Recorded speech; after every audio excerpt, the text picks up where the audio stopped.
Oke, halo semuanya. Kembali lagi di Ruang Siap Usaha. Kali ini udah yang ke-8. Jadi tadinya itu sebetulnya aku mau membuka dengan memberikan clue nih. Ada yang udah tahu belum kita bakal ngobrol sama siapa? Tapi kan udah ada posternya ya. Jadi tadi juga udah ada info-info terkait pembicara yang menemani aku pada sore kali ini. Jadi mungkin aku langsung aja perkenalkan. Aku udah bersama Mbak Azizah, seorang founder dari Roti Panas by Aisyah. Mungkin teman-teman di sini ada yang udah pernah beli juga ya Mbak. Aku juga udah pernah nyobain, enak banget. Jadi mungkin nanti kita bakal ngobrol lebih banyak soal roti panas nih sama Mbak Aziza. Mungkin Mbak Aziza mau menyapa RS kawan yang udah bergabung sore kali ini dulu.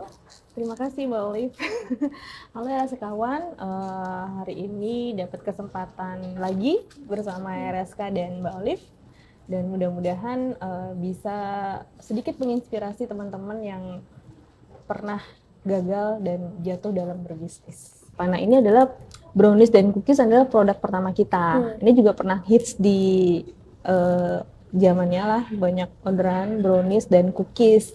Nah, awal-awal memang sebelum roti panas hadir itu aktifnya di brownies dan cookies, tapi penjualannya tidak sedahsyat roti panas karena produknya belum market fit nih. Jadi bentuknya masih premium kan. Jadi orang beli juga nggak bisa kali banyak, nggak bisa buat snack. Kadang saya jual itu yang ukuran 15 kali 30 dan itu panjang. Kalau untuk sendiri kebanyakan sharing kayaknya nggak selalu ada waktunya gitu untuk sharing. Kayak gitu. Ya itulah, jadi kita jualan terus kan, kita jualan di pasar pagi tuh harganya kan 5.000, 10.000 gitu lah ya. Aku jualan tuh berani-beraninya jualan sampai 60.000 gitu. Per loyang. Per loyangnya gitu. Tapi ya maksudnya masih passion ya, masih identitasnya aku Aisyah tuh di situ. Jadi aku nggak mau masih gengsi. Tapi untuk turun ke lapangan mah nggak ada gengsinya. Pokoknya aku nerabas aja terus ya. Nerabas ke semua lini gitu. Jadi aku ke pasar pagi. Itu aku baking jam 2 pagi. Cuman bisa bikin tuh 5 brownies, 6 brownies. Momen yang ini yang teringat banget sampai pas Sanggindi pernah jadi wakil ya. Nah, itu, menteri sampai sekarang itu jadinya ya itulah proses ya. Konsisten dan terus-menerus dilakukan itu, kita nggak pernah tahu hasilnya seperti apa, tapi kita tetap berusaha dengan di jalur yang sama kayak gitu. Semangatnya harus dibangun terus. Jadi cookies tahun 2021 itu fail karena kita kerjasama lagi-lagi ya, UMKM itu nggak punya hitam di atas putih. Jadi kalau dapat orderan banyak happy, tapi kita lupa perjanjiannya, terus mau bagaimananya. Jadi ini tepung itu project 4.000 toples. Wow, 4.000 cookies. toples. Ya, 4.000 toples cookies. Karena bermasalah dan lain hal dan tidak sesuai. Mau Keluarga, kita kenal banget, mau itu sahabat kita banget, itu tuh udah nggak bisa, harus ada hitam dan putih dan harus jelas. Nah, ini pelajaran buat teman-teman yang mau berbisnis dan berpartner. Yang utama adalah kerjasamanya apa. Jadi penting sekali dokumen. Nah, itu. Ini adalah tersisa kita kira-kira, kalau kemarin aku berapa ya sampai ulang-ulang, roti panas tuh hadir dari sisa bahan baku. Sisa bahan baku, kegagalan kerjasama dari cookies gitu. Nah, Lebaran kan? Ya. Lebaran tuh kita pulang sholat Id ngeliatnya tepung, mentega, butter, bahan-bahannya. Nanas. Seminggu setelah Lebaran itu aku jalan-jalan ke Bogor. Ke Bogor tuh ngeliat yang toko-toko roti gitu. Aku nggak bisa bikin roti. Wow. Jadi awalnya justru nggak bisa sama sekali bikin roti nih. Nggak bisa bikin roti dan nggak ada resep roti. Coba-coba di YouTube, sama ada salah satu temen di Surabaya itu dia juga jualan roti gitu. Terus aku tanya, apa sih supaya roti bagus itu gitu kan. Terus dia bilang pakai tepung protein tinggi. Kan masalah nih 16 karung. Akhirnya aku sama suami tuh keliling ke toko bahan kue seCiledug. Wow, itu nyari apa tuh Mbak? Nyari barter. Kan nggak punya uang. Hari pertama saya bikin cuman 20 loyang. Dan dramanya lagi itu aku dapetin lapak ini karena uangnya habis buat telur, nggak punya uang buat lapak, sisa 350.000. Dan lapaknya ini harganya 750.000 kalau nggak salah.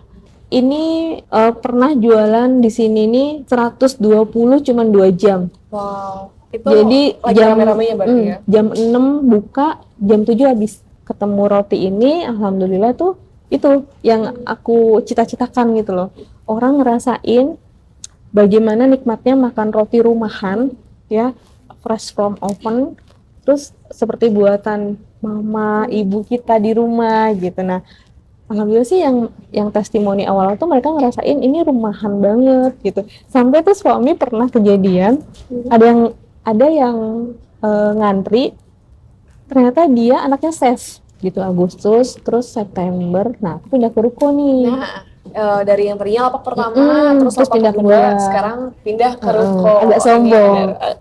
Nggak sombong lah Mbak, karena emang butuh tempat yang mungkin Iya. lagi orang-orang, oh roti panas nih. Iya, ngerasanya begitu. Itu ya, maksudnya lagi-lagi owner, lagi-lagi akunya gitu kan. Ngerasa duitnya ada buat sewa ruko, tapi alhamdulillah aku dapetnya over kontrak sih. Oke. Jadi uangnya roti panas saat itu ada untuk bayar over kontrak. Nah, ini seru nih ceritanya Mbak. Itu gimana tuh dari tadinya over kontrak, terus gimana akhirnya- ceritanya akhirnya bisa membuka kios di sini? Kita juga punya cita-cita untuk kemandirian finansial roti panas.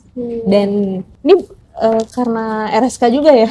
Nah, itu mungkin boleh sekalian diceritain nih. Jadi RSK-wan mungkin ada yang belum tahu kalau misalnya roti panas ini adalah bagian dari program akselerasi usaha di RSK juga. Ya, di bulan Oktober ya, ketemu Oktober ketemu tahun RSK. lalu Iya, Oktober, sebelum Oktober, September aku ketemu RSK ya, Mas Ari.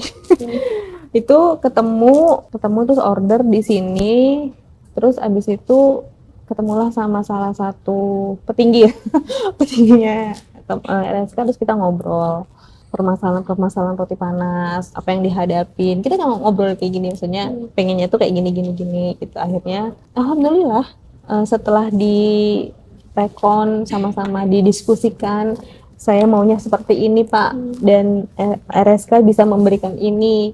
Terus kedepannya bagaimana strateginya, bagaimana pendampingannya seperti apa, karena yang aku rasain banget adalah kita berbisnis skala UMKM ini ya, maksudnya saya masih nganggap ini adalah UMKM, tapi saya UMKM yang mau membesar, yang mau scale up, yang mau bisnis roti panas ini bisa kebermanfaatannya ada, sustain gitu. Akhirnya, tapi kan nggak bisa dipikirin sendiri, butuh masukan-masukan dari yang sudah lebih hebat dari kita, guru-guru kita ya.